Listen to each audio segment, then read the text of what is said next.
Assalamualaikum dan selamat pagi saya ucapkan kepada semua ahli panel NFRENCH 20. Tajuk kumpulan kami ialah faktor penentu harga kediaman di Kota Kinabalu, Sabah. Saya, Saifuddin bin Muhammad Saleh, dibantu oleh sahabat Muhammad Hardi bin Diman dan Jamal bin Subur daripada Politeknik Kota Kinabalu.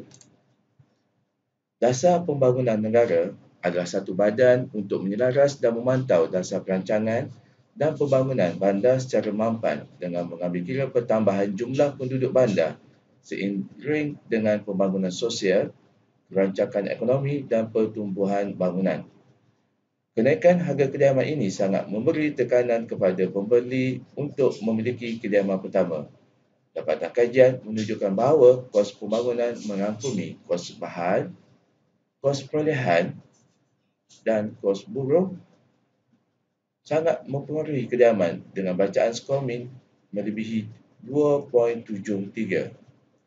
Manakala dapatan berkaitan faktor lokasi dan golongan sasaran memberi skor min melebihi 3.5 dan menunjukkan ianya amat mempengaruhi harga sesebuah kediaman. Kediaman merupakan keperluan asas dalam kehidupan manusia untuk dijadikan sebagai tempat berlindung. Peningkatan harga kediaman sejak kebelakangan ini menyebabkan sukarnya seseorang itu untuk memiliki kediaman. Kota Kinabalu merupakan kawasan yang semakin pesat membangun dengan pelbagai kemudahan infrastruktur seiring dengan pertambahan penduduk.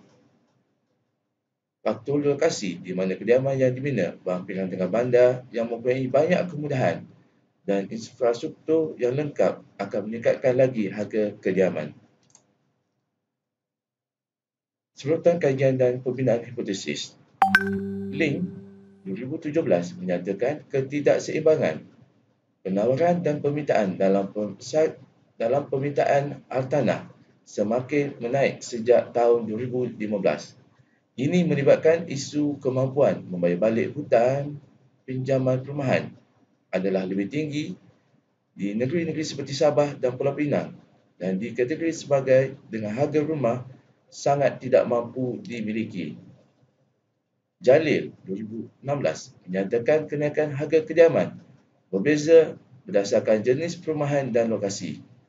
Dalam hal lokasi, kenaikan harga kediaman di Sabah ialah sebanyak 8.0% iaitu lebih tinggi berbanding dengan kenaikan kos kediaman di Kuala Lumpur 7.4% dan negeri-negeri lain di Malaysia. Kerajaan menggalakkan pemaju lebih menumpukan kepada projek perumahan mampu milik supaya lebih ramai rakyat Malaysia mampu memiliki rumah sendiri. Ini akan mengukuhkan lagi usaha penyediaan perumahan yang mencukupi kepada semua golongan khususnya bagi golongan berpendapatan rendah dan sederhana yang diumumkan oleh Dasar Perumahan Negara tahun 2011. Metodologi kajian, borang soal selidik dan analisis borang soal selidik digunakan untuk menyiapkan kajian ini. Kelas syarikat. Pemaju atau kontraktor yang telah membina kediaman di kawasan Kota Kinabalu terdiri daripada pemaju yang mempunyai kelas syarikat A, B, C dan F sebanyak 83.3% dan syarikat D dan E adalah sebanyak 7.7%. Hampir semua syarikat pemaju memiliki pengalaman dalam bidang pembinaan lebih daripada 10 tahun, hanya segelintir sahaja yang 6 hingga 10 tahun dan bilangan kecil pengalaman 1 hingga 5 tahun. Bilangan pekerja sebahagian besar syarikat pemaju menggunakan lebih dari 10 pekerja dan selebihnya adalah 6 hingga 10 dan sebilangan kecil adalah 1 hingga 5 pekerja. Jenis kediaman yang terdapat pada borang soal selidik ialah jenis banglo dan semi-D dan bagi ruangan lain-lain merupakan perumahan teres dan sebagainya. Kebanyakan syarikat pemaju hanya memperolehi 1 hingga 3 bilangan projek dalam setahun iaitu sebanyak 65.3%. Syarikat pemaju yang memperolehi lebih daripada 6 bilangan projek dalam setahun adalah sebanyak 26.9% dan sebilangan kecil sahaja yang mempunyai 4 hingga 6 bilangan projek dalam setahun. Kos pembangunan dalam menentukan harga kediaman, 97% pemaju bersetuju untuk kos bahan yang tinggi menyebabkan harga kediaman di Kota Kinabalu meningkat. Kebanyakan pemaju kurang bersetuju dengan pemaju sentiasa mendapatkan bekalan bahan mentah dengan harga murah. Dalam kes ini, pemaju sangat bersetuju dengan harga bahan binaan sentiasa meningkat setiap tahun. Ini adalah jadual 1 menggunakan analisis kos pembangunan dalam menentukan harga kediaman. Semua data menunjukkan bacaan melebihi skor min 2.73. Lokasi. Pemaju bersetuju menentukan harga kediaman berdasarkan lokasi. Kota Kinabalu merupakan satu daerah yang mempunyai banyak infrastruktur pendidikan dan merupakan kawasan yang berhampiran dengan perindustrian gas dan minyak.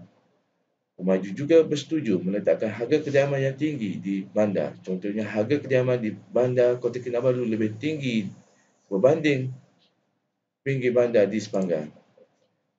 Jadual 4.2 menunjukkan analisis lokasi dalam menentukan harga kediaman. Semua bacaan skor min melebihi 3.73. Golongan sasaran. Pemaju bersetuju membina kediaman dengan mengambil kira golongan sasaran seperti yang kita ketahui di Kota Kinabalu merupakan daerah yang mempunyai banyak institusi pendidikan awam seperti politeknik dan universiti. Ramai pembeli juga terdiri pada pesara, kaki tangan kerajaan dan pekerja swasta yang mampu untuk membeli sesebuah kediaman walaupun harga kediaman semakin mahal. Jadual 4.3. Analisis golongan sasaran dalam menentukan harga kediaman. Untuk analisis ini, semua skor min melebihi 3.61 ke atas. Kesimpulan. Berdasarkan kajian yang telah dilakukan mengenai faktor kenaikan harga kediaman di daerah Kota Kinabalu, kami mendapati faktor yang terlibat ialah kos pembangunan, lokasi dan golongan sasaran. Kebanyakan pemaju sangat bersetuju mengenai kos pembangunan yang melibatkan kos bahan-bahan binaan, bekalan bahan mentah, kos perolehan tanah dan kos buruh, tetapi ada setengah pemaju kurang bersetuju mengenai mendapatkan bekalan bahan mentah dan tanah dengan harga yang murah. Pemaju juga tidak bersetuju dengan menggunakan tenaga buruh asing dapat mengurangkan kos pembinaan. Ini kerana kos buruh sentiasa meningkat setiap tahun. Bayaran untuk warga tempatan dan warga asing tidak kurang bezanya. Dan ini adalah rujukan untuk kajian ini.